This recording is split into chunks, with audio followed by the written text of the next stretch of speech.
Division Angiosperms. Similarly, angiosperm is derived from Greek words angion, case, cover, plus spermos, seed. Angiosperms are highly evolved plants and they produce seeds that are enclosed within the fruit.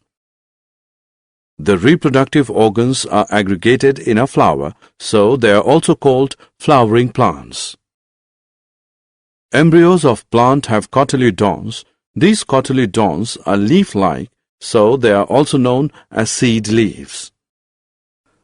On the basis of number of cotyledons present in seeds of plants, angiosperms are divided into two groups. Monocotyledonous, mono is 1.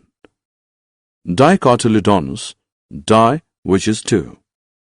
Some common examples are pisum, pea, solanum, potato, rosa, rose, ficus, banyan, melia, neem, malus, apple, and magnifera, mango, etc.